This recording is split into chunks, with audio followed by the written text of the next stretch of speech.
another Lead In with Lorne. It's great to be with you today in these very challenging times. And this is a continuing series on how to help you be more effective working from anywhere. And so today I want to really drive into the issue of productivity, but maybe give you a little bit of a different angle on it. So this productivity is often thought about just a straight measurement around, straight output for effort kind of measurement. And to some extent, that is, and it's easy to measure when someone's working on a assembly line or you're chopping widgets or whatever you're doing. But I'm talking about something that is much deeper, and it's driven by research. It is driven by research out of places like Google and Harvard and other places. So it's rooted in that particular background, okay? So when I first came to the college, and this is open information, I'm not telling you anything new, but I want to highlight the point.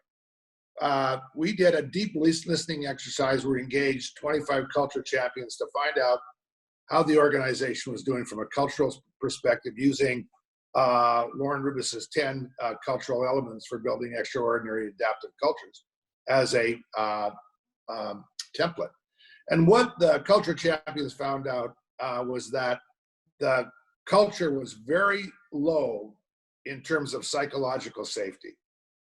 And I know why. And I'm going to take you through the 4 areas where the organization scored low and why this overall score in this area was low and what we're doing about it. And this is the opportunity for you. So I want you to think about these 4 areas as an employee or a team member or as a leader or both. All right. So the very first one I want you to think about is how you manage risk and failure. Now ask yourself honestly, how is risk and failure really managed in your area? Is it okay to really try stuff, experiment, and to work at it?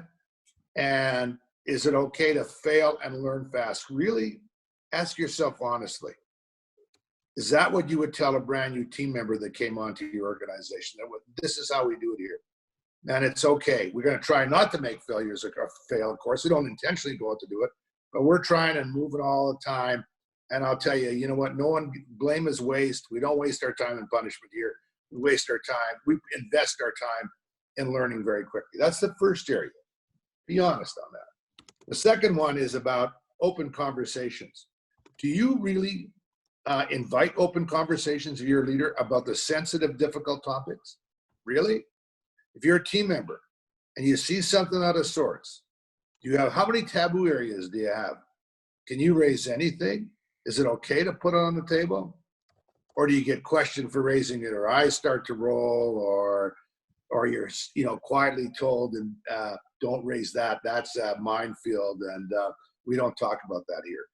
The degree that you can put anything on the table will drive your team forward if you're capable of doing it. Now, you have to have also the skills now to talk about it, but you've got to be able to, first of all, be open about putting it on the table. The third area is what I call the willingness to help ratio. I'm not talking about egregious people that turn their back on you and walk away. I'm talking about all the subtle crap that really tells you to go find something to do on yourself. It's like, here are the cues. We don't do that in this department. That's not our thing. The policy said we should do it this way. Oh, no, you've got to redo that one. You can't do that. We don't do it that way here. On and on and on. Those are the things that say, go figure it out yourself. We're not really here to help. And I think you have to have a hard look at that one. And the fourth, that's very important, is the essence of what we're talking about when we're talking about diversity and inclusion. And that's that you're welcomed. You're welcome to bring your true, authentic self into the conversation, into your team, and to contribute.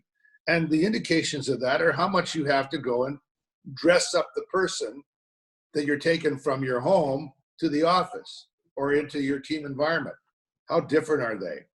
Or is that the real you that gets invited to show up because, frankly, just who you are, with that kernel of who you are, is good enough, which then contributes to continual growth and development. So I'm going to review those 4 areas again. They're vital. One is the degree, the way you manage risk and failure. All right. and that it's okay to learn fast. It really is. Number 2 is this idea that you can put open, difficult conversations, the sensitive issues, and you can talk about them. Back to this, you've heard me say the conversation is the relationship, and the relationship is the conversation. Number 3 is a willingness to be helpful, reaching out, finding out how might we, thinking yes first. And 4th is the idea of being authentic, that you can show up. You don't have to dress up, quote, to work.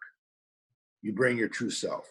So those are important guidelines for you as you're building your team effectiveness, both whether you work remotely or you work from right there in a hybrid way, or you're frankly, when you all get back together again in the office. So we're going to continue to build on that, because we're going to help you become the most effective at leading productivity, for thriving, contributing, and belonging in your workplace. That's what we're about. That's what we're here to help you with. Hang out with us on lornerubis.com on our socials. We're dedicated to you. You inspire us. We want to thank you and applaud you for navigating these very difficult times. They are crazy ass times. Let's just admit it. And it's times that we really have to be there for each other. The whole powerful together thing is important. It's not a throwaway comment. Hope these 4 areas help you with that. As always, thank you. We're here for you. Bye for now, and see you next Monday.